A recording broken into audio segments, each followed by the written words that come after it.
Alright guys, welcome back to our third installment of our first series of videos. Okay, so we set up our structure. We're not finished with the structure, but part one of the structure, the basics are there. So what we're going to do now is I want to preview where we were in class just so that we can see if we're on the right track. Now here's where we were in class. Let me go ahead and zero this out. Okay, so here's as far as we got in class. Here is, wait, let me see. Oh, they're the same thing. Okay, so here's as far as we got in class. Here is what our goal is. Our goal is to get here. Parts of it are cut off. Remember I said my real estate is less because I'm recording and I'm trying to fit both on the screen at a different resolution. So that's why we're not seeing the whole thing.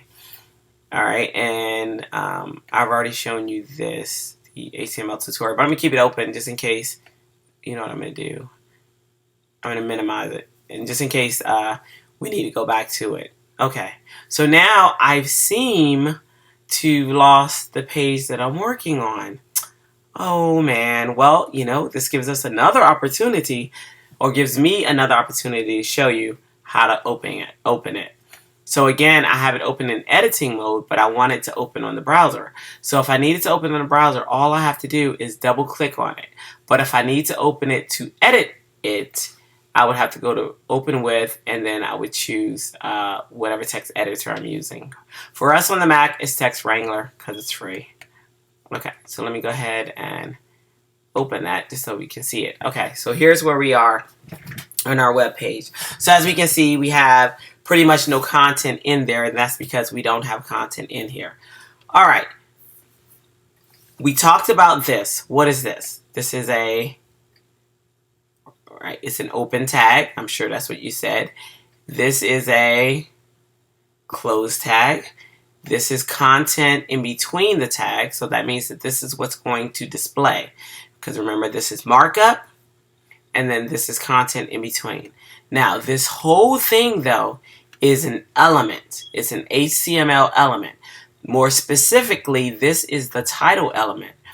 An element contains your open tag, or your open HTML tag, your content, and your close HTML tag.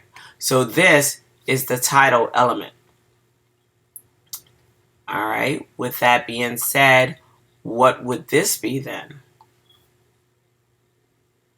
If you said it's the head element, you're absolutely correct because it's the head. The head includes the metadata, the title, and then we close the head. Now, the way that we like to show hierarchy is we indent and we use the tab key. So just to show the head is a parent to all of this information, we'll tab it in. Okay, so we have title tabbed in. To show that this is inside of title, we'll tab that in. We'll title it in, and head becomes out. So now you can clearly see, okay, head is a parent, and now everything inside of that is its child. So we have meta, which is that information, and then we have title, and then title, stuff inside of title is indented because that is the content inside of title. So this parent-child relationship is very important to understand. What an element is also very important to understand. So again, an element is your open tag, your close tag, and all content in between. Okay, so I showed you that. What would this be then? If you said body element, you're absolutely right because it contains the open body tag, the closed body tag, and everything in between is its child. Okay, so notice we have, and if we wanted to go a step further, because notice that div ID isn't indented, we can indent so that you can see clearly, oh, okay, this is that information for that. Oops. And then wrapper, we can indent it as well. So now we see, oh, okay, well, body's child is wrapper, wrapper's child is header or children, header, nav, and main, and then wrapper ends right here, and then we have body. So this indenting helps you as a web designer or web developer see exactly what's happening in your page and how the structure is going. Very cool information. So cool. All right, so let's get back to building this thing. What are you guys waiting on? I tell you. All right, so the next thing that we want to set up is we want to set up our header. And inside of our header, we're going to put what's our first heading tag. I know that gets confusing because we have the head area, which is the area which is right here. This is the area for information for the browser that's in the head of your website. Then we have our header area, which is the top area that's actually inside of our website that's viewable. We know it's viewable because it's inside of the body tag. Then we have our H1 through H6 tags, which are our heading tags. And these tags go in order from H1 being the largest all the way down to H6. Now, when you're using, there's some rules. When you're using H1 tags, you only want to use an H1 tag one time per page because that means that's your heading 1. So it's heading 1, heading 2, heading 3, heading 4, heading 5, heading 6. And they get smaller as they go down. So our first one that we're going to bring in is our H1 tag. And I'm just going to I'm going to type these tags just so that you can see. So they're H1 and they're inside of header. I'm thinking we probably should indent, right? So we're going to tab into until we're inside of header.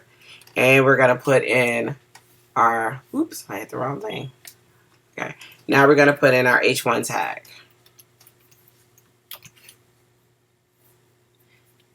And when we open, we should close. This is a good habit to get into. Okay, so now we have our H1 tag.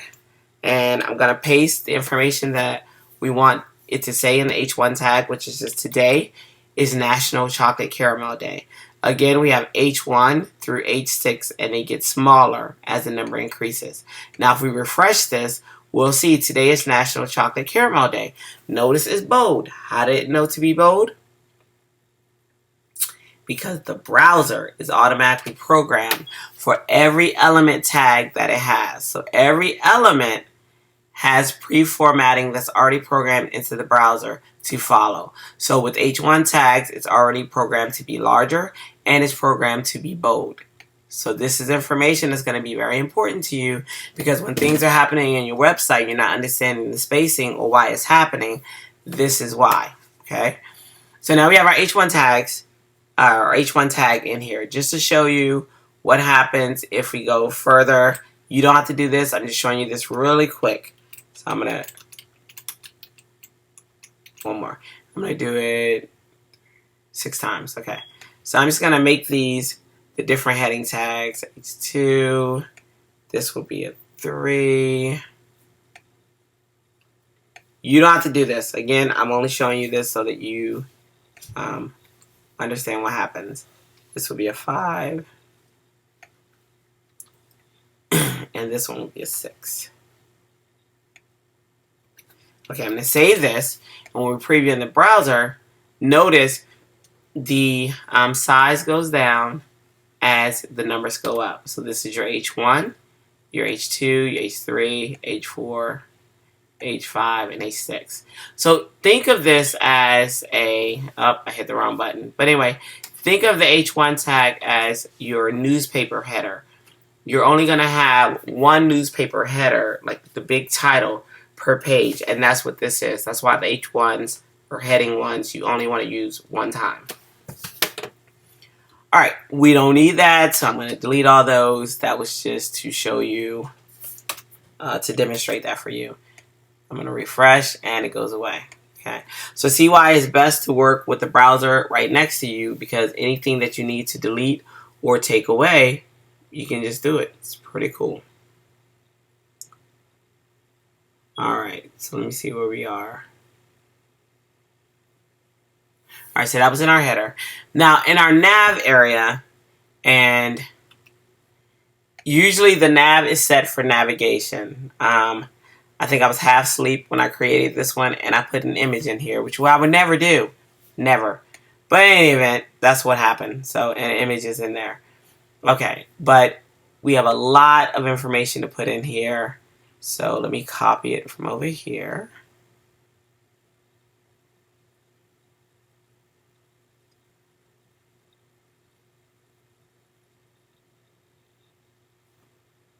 Hang on, let me see. Okay. So I'm going to go over here to nav. I'm going to tab inside of here. And we're going to do our image tag. I'm going to save this. Okay, an image tag is also another self-closing tag. So with the image tag, we do not have to put the slash. Now you can, and a lot of people do, but you don't have to. All right, so for our image tag, the image tag by itself will not work. If we go and we preview this, it will not work at all. We have to tell it, oh, that what source that we're to for. We have to tell the browser where to pull the image from. We have to tell the browser the width, the height. We have to tell the browser some alt information, which is the information that screen readers read to people who are blind or have low vision. And we have to give it some title information, which is when we hover over it, it's going to tell us our title.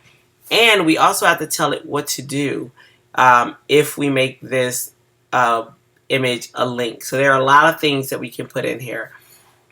We're not going to make it a link, but just know that this is the information that we can put in there. So what we're going to do is we're going to add this image tag, and we're going to extend the functionality of the image tag. So what's the functionality of an image tag? How do we extend it? With an attribute, you guys rock, I'll tell you. So the first attribute that we're going to do is source equals and then quote, quote.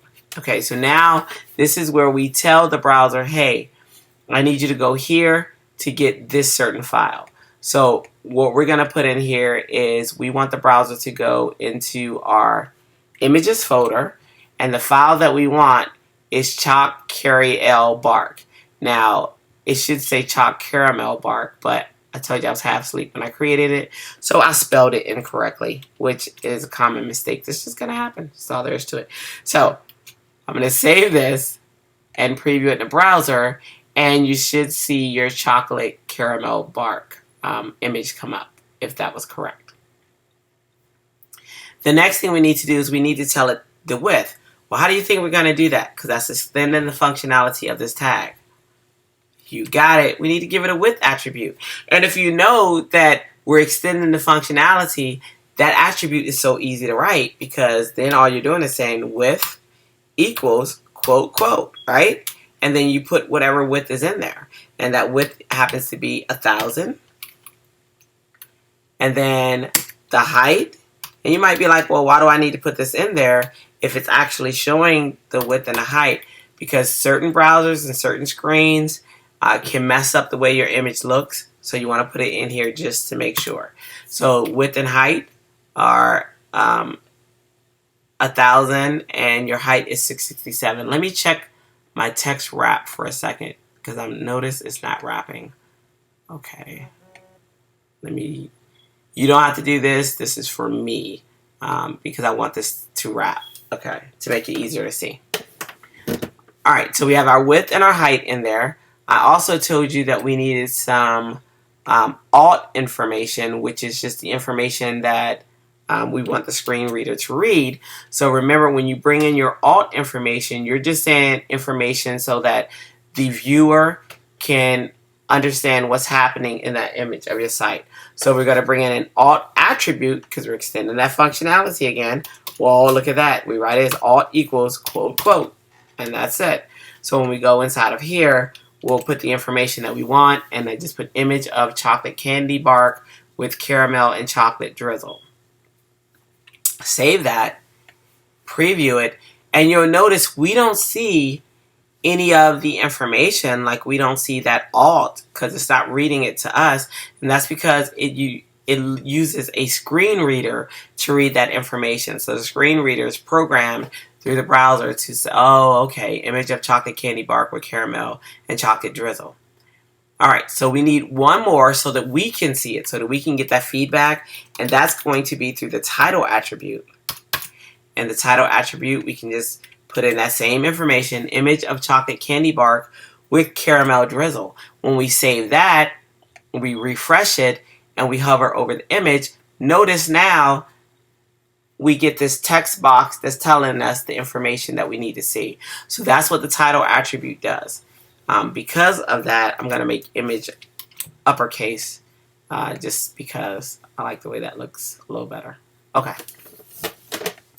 Sweet. We got an image in there. What? So cool. All right. So if we look at our final, I'm going to put this one first.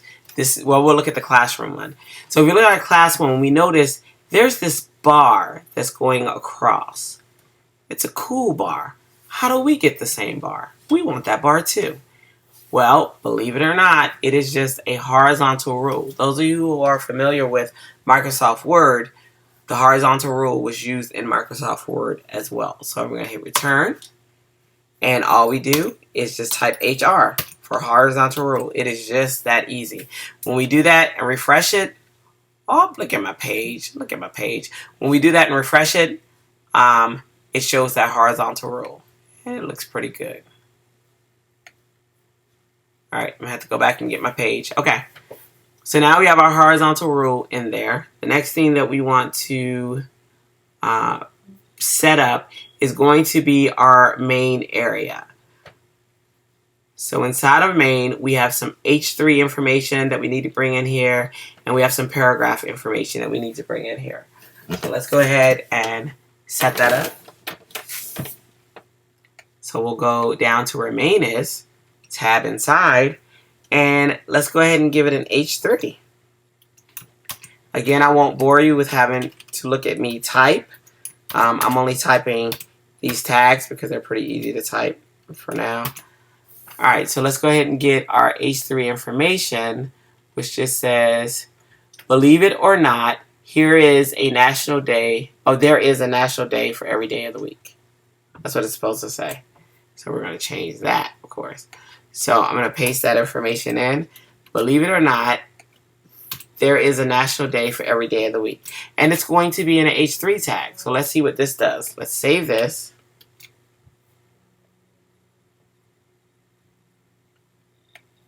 Refresh. And now it says, believe it or not, there's a national day for every day of the week. So just notice that pattern. When you mark up the text, it comes in with these pre-programmed styles, and you're telling the browser, this is what I want to happen with that text. That is all HTML is. It is not hard. People are so scared of it, and it really isn't. It's super easy. I promised you it was easy. Promised you.